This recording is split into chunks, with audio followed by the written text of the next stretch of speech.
L'été dernier, je me trouvais dans mon petit appartement, lorsque je vis arriver un type étrange devant ma fenêtre.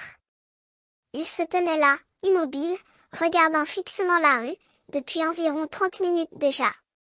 J'étais intriguée par ce spectacle, et je me sentais bizarrement attirée par ce regard qui semblait se fixer sur quelque chose de loin.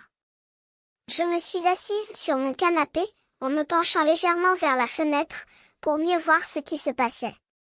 Il était vêtu d'un pantalon noir et d'une t-shirt blanche, et il avait l'air de quelqu'un qui avait perdu son chemin.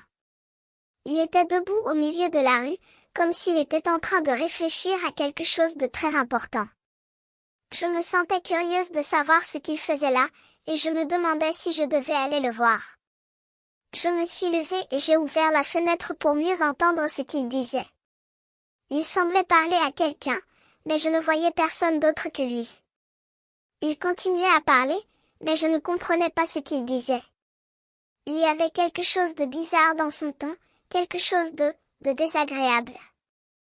Je me suis assise de nouveau sur mon canapé, mais je ne pouvais pas m'empêcher de regarder ce type étrange. Il était si immobile, si absorbé dans ses pensées, qu'il me semblait presque comme une statue. Je me sentais prise dans son regard, comme si je devais deviner ce qui se passait dans sa tête. Soudain, j'ai entendu des musiques de fond, des applaudissements et des chants, et je me suis rendu compte que je n'étais pas seule dans mon appartement. J'avais oublié que mon ami était venu me rejoindre pour une soirée de musique et de boissons. J'ai mis mes lunettes de soleil, mon casque et je me suis élancée dans la rue pour aller voir ce type étrange. Lorsque j'ai atteint la rue, j'ai vu que le type était toujours là, regardant fixement la rue.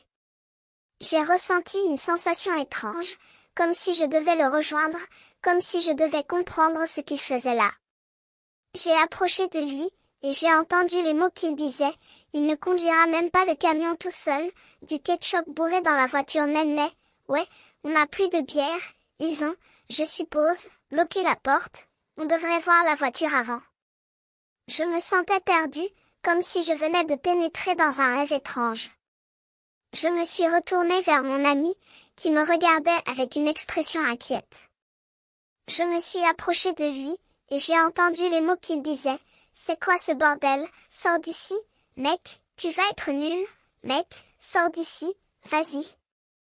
Je me sentais prise dans ce monde étrange, comme si je devais comprendre ce qui se passait. Mais je me suis rendu compte que je n'avais pas le choix, que je devais aller de l'avant, que je devais comprendre ce que ce type étrange faisait là. Et alors, j'ai découvert que ce qui semblait être une simple nuit de musique et de boissons était en réalité une aventure étrange et inattendue.